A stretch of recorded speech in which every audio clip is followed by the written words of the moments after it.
જીવનમાં અમૂલ્ય અને અસામાન્ય પુણ્યનું ભાથું બાંધવાનો અવસર રાજકોટના આંગણે છે। તારીખ 16 થી 21 ફેબ્રુઆરી સુધી પદ્મભૂષણ સોમયજ્ઞ સમ્રાટ સોમયાજી દીક્ષિત પૂજ્ય ડોક્ટર ગોકુલોત્સવજી મહારાજ પૂજ્ય ડોક્ટર વ્રજોત્સવજી મહોદયની પવિત્ર નિશ્રામાં શ્રી વિરાટ વાજપેયી મહાસોમયાગ મહોત્સવનું અને શ્રી વિષ્ણુ ગોપાલ મહાયાગનું અવલૌકિક આયોજન કરવામાં આવ્યું છે।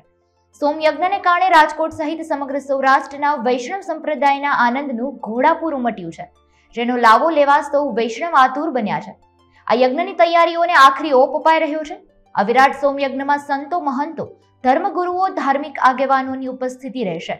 દરરોજ રાત્રે सांस्कृतिक तथा शास्त्रीय संगीत, हवेली, कीर्तन सहितना कार्यक्रमों पण योजाशे।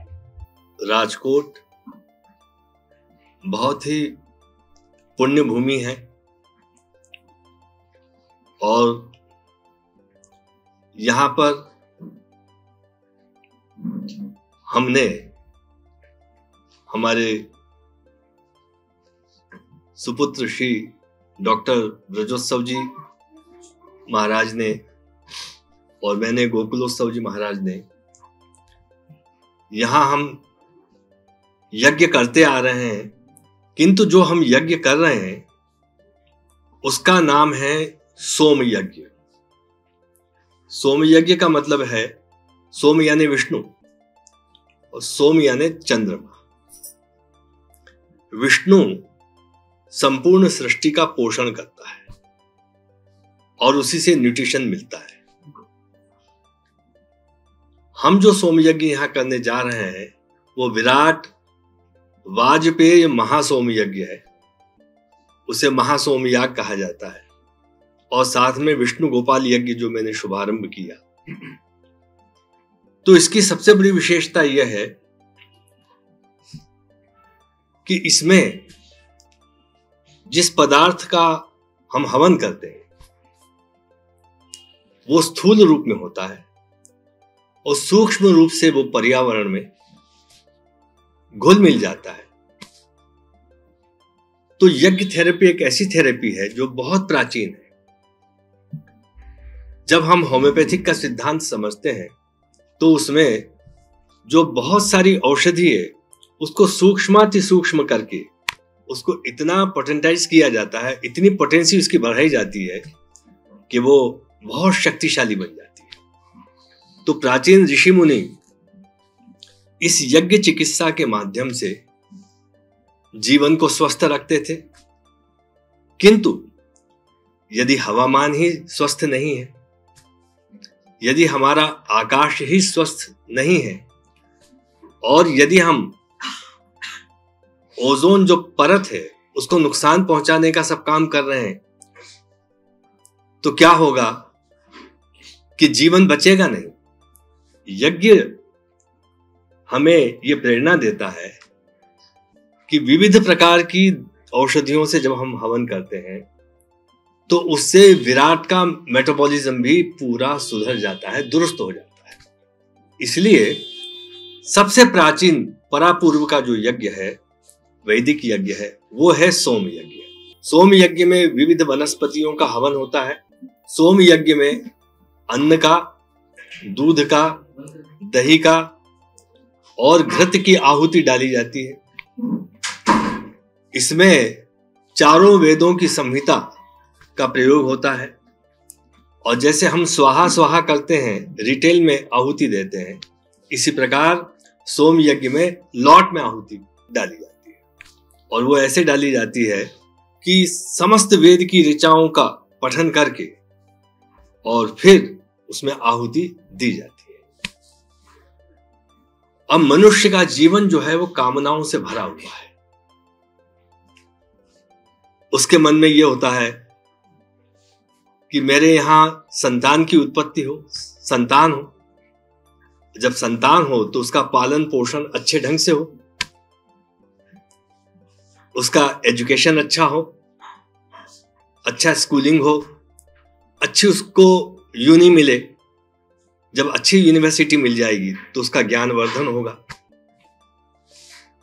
और उसके बाद जब वो वेल क्वालिफाइड हो जाता है तो हम ये सोचते हैं कि अब किसी न किसी बिजनेस में इसको लगाना या उसको सर्विस कराना, ताकि उसे ज्ञान हो जाए कि अर्थ का उपार्जन, पैसा कैसे कमाया जाता है और पैसे का कैसे उपयोग किया जाता है।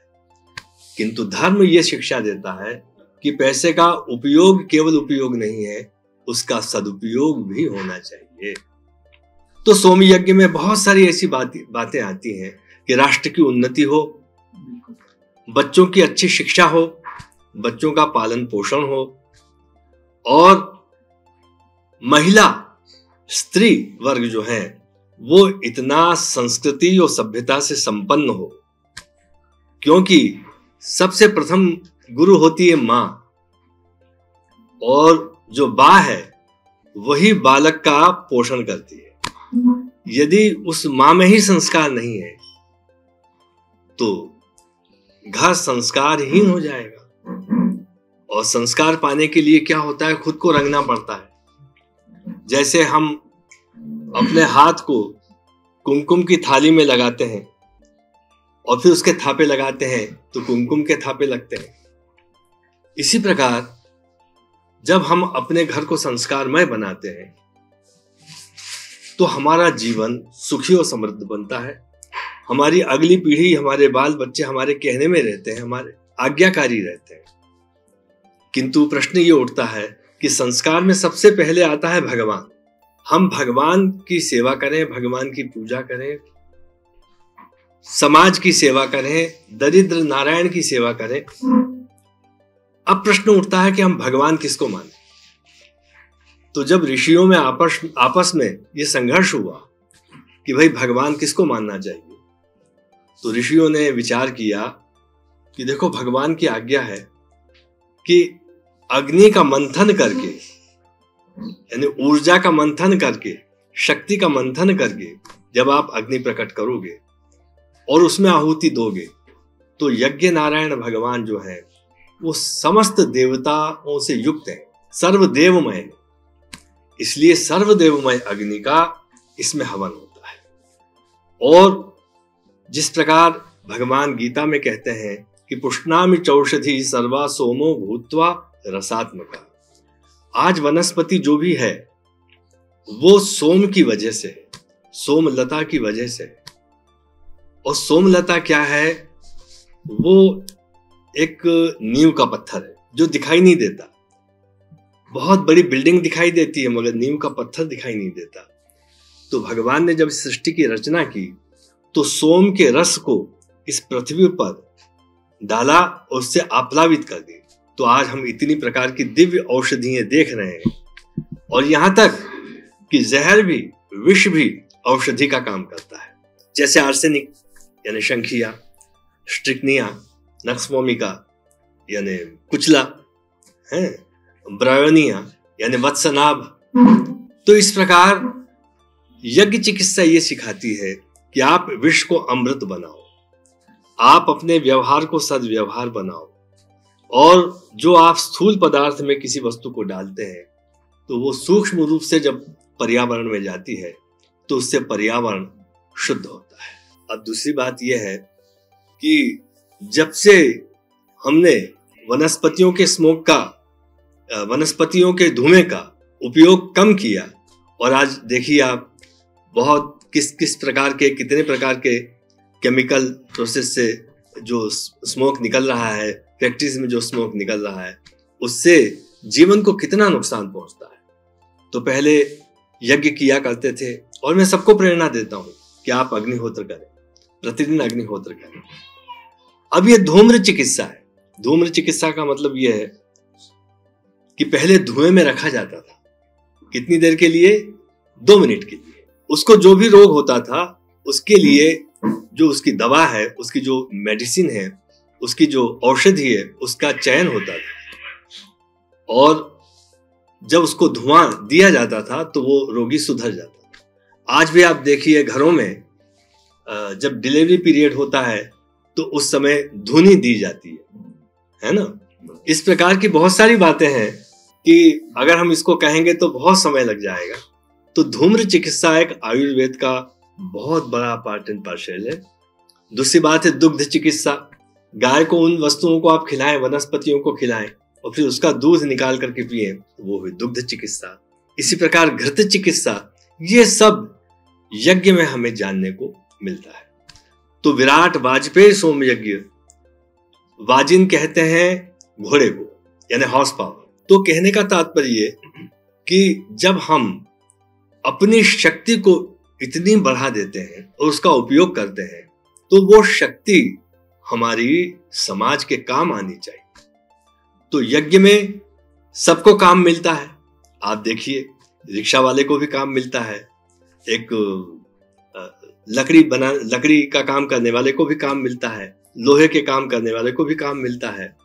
अनेक प्रकार के जो कार्य हैं वो यज्ञ से सिद्ध होते हैं। तो वेद में कहा है संगच्छध्वम संवदध्वम संभो मनांसी जानता।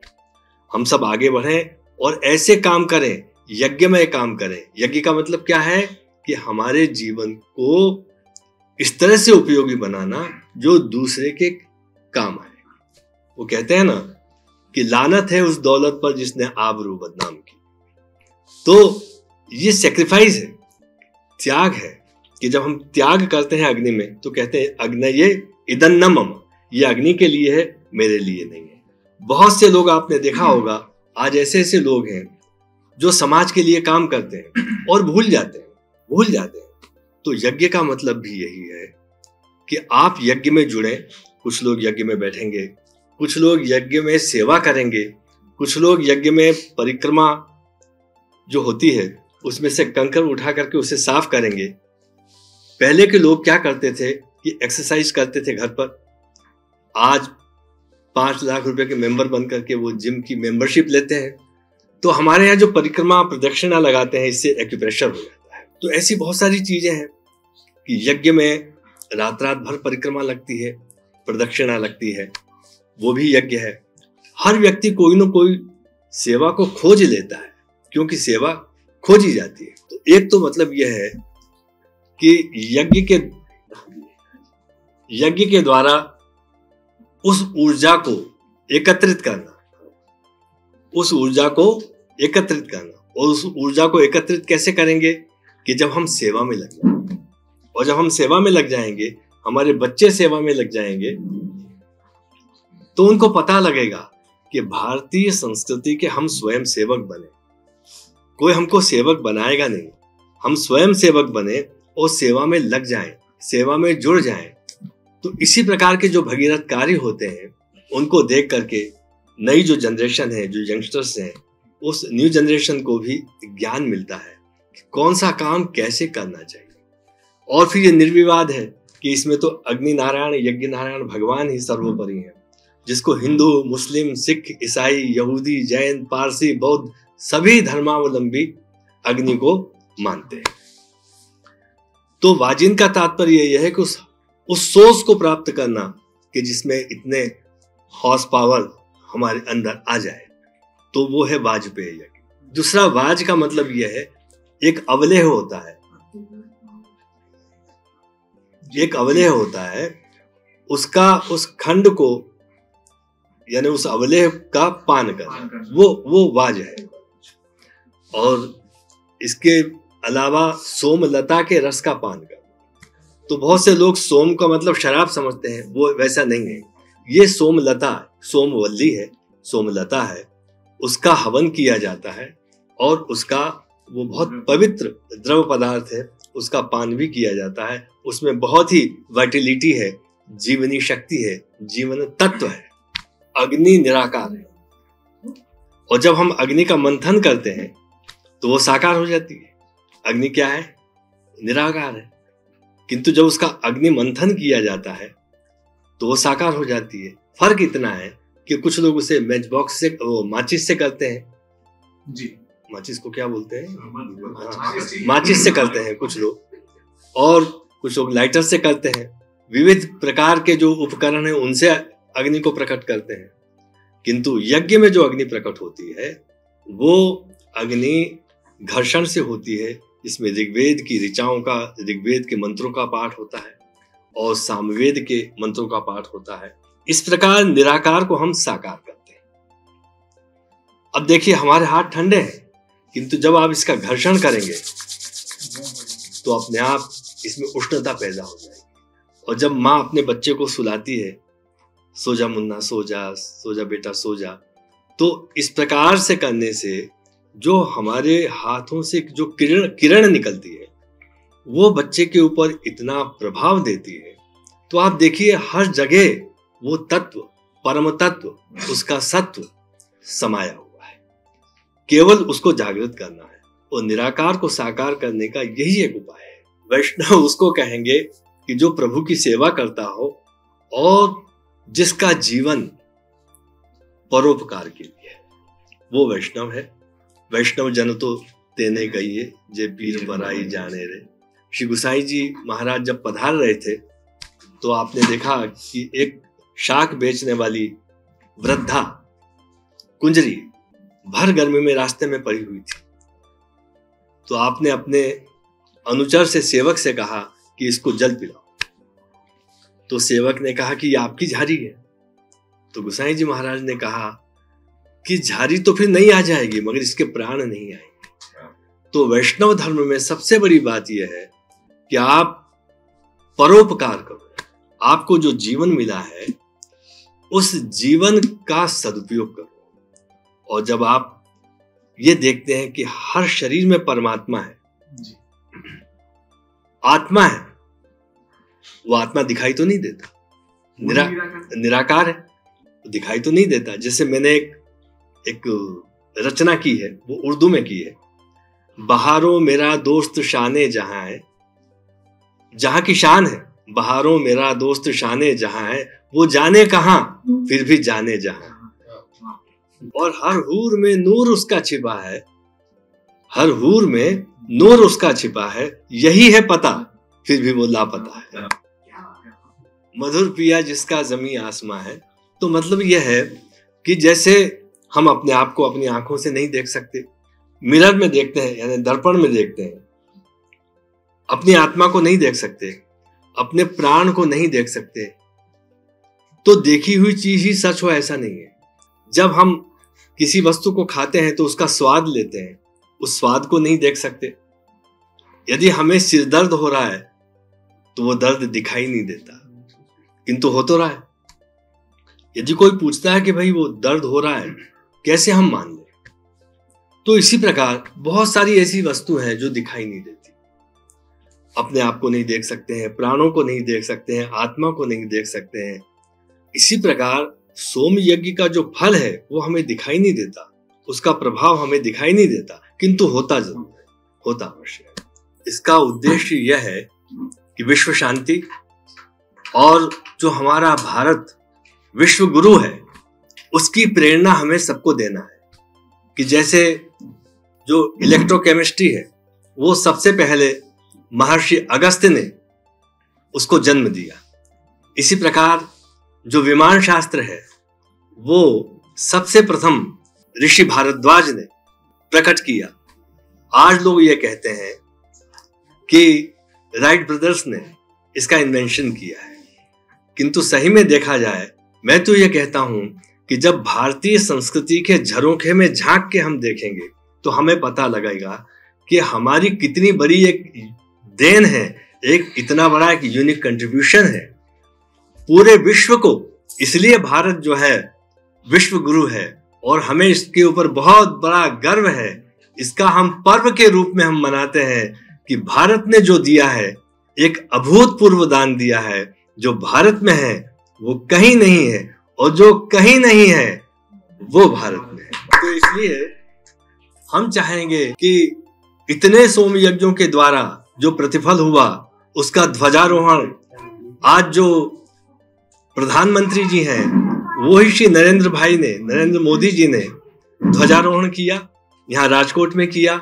इस प्रकार अनेक जगहों पर हमने बड़े बड़े विख्यात व्यक्तियों के द्वारा, स्वयं सेवकों के द्वारा ये ध्वजारोहण का कार्यक्रम करवाया और राजकोट में पुनः ध्वजारोहण होने जा रहा है। आप देखिए कि जिस समय प्रथम सोम यज्ञ हुआ था उस समय राजकोट की क्या स्थिति थी और उसके बाद जो राजकोट का आप दर्शन कर रहे हैं वो वास्तव में राजकोट राजाओं का शहर हो चुका है।